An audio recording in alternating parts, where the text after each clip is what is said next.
વિસ્તારોમાં આપે દબાણ જોયું હશે અને દબાણ વિભાગ કામ કરતું હશે તે પણ જોયું હશે, પરંતુ દબાણ ખાતાના વાહનોની ફરતે જ દબાણ થઈ ગયું હોય તેવા ચોંકાવનારા દ્રશ્યો અમદાવાદના લાલ દરવાજા વિસ્તારમાં જોવા મળ્યા। અમદાવાદ મ્યુનિસિપલ કોર્પોરેશને ભદ્ર પ્લાઝા ડેવલપમેન્ટ પ્રોજેક્ટમાં કરોડો રૂપિયાનું આંધણ કર્યું, પરંતુ ભદ્ર પ્લાઝા આસપાસ થયેલા દબાણો એએમસીને શરમમાં મૂકે તેવી સ્થિતિ સર્જાઈ છે। ભદ્ર પ્લાઝા નજીક દબાણ દૂર કરવા આવેલી મનપાની ટીમના ટાયર પાસે પાથરણાવાળાએ પોતાની દુકાન ખોલીને દબાણ દૂર કરનાર વાહન ફરતે જ દબાણ કરી નાખ્યું।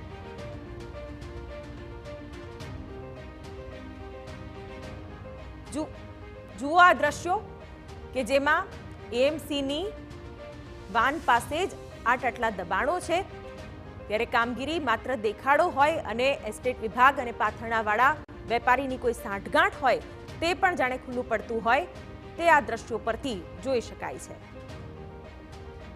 અમદાવાદ મ્યુનિસિપલ કોર્પોરેશન દ્વારા ભદ્ર પ્લાઝા ડેવલપમેન્ટ અંતર્ગત કરોડો રૂપિયાનો ખર્ચ કરી દેવાયો છે, પરંતુ તેમ છતાં દબાણો એટલી હદે વધી ચૂક્યા છે।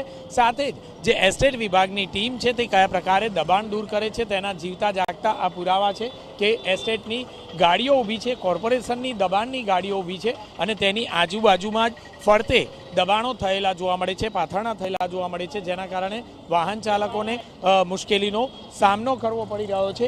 ન માત્ર જે એસ્ટેટ વિભાગની ટીમ છે તેમની અને તેમના અધિકારીઓની મિલીભગતનો આ જીવતો જાગતો પુરાવો છે કે જે વાહનો છે એસ્ટેટ વિભાગના તેની ફરતે ચોતરફ તમામ પ્રકારના દબાણો જોવા મળી રહ્યા છે। મારી બીજી તરફના પણ દ્રશ્યો બતાવીશ કે જે ટ્રકો છે એસ્ટેટ વિભાગની તે ટ્રકોની આજુબાજુમાં જ આ પ્રકારે પાથરણા લગાવવામાં આવ્યા છે। કોઈ પણ પ્રકારે યોગ્ય કોઈ દબાણ દૂર કરવા માટેના પ્રયત્નો કરવામાં આવતા નથી અને માત્ર કામગીરીના દેખાડા કરાતા હોય તે પ્રકારની વાત અમદાવાદ મહાનગરપાલિકાના અધિકારીઓ કરી રહ્યા છે।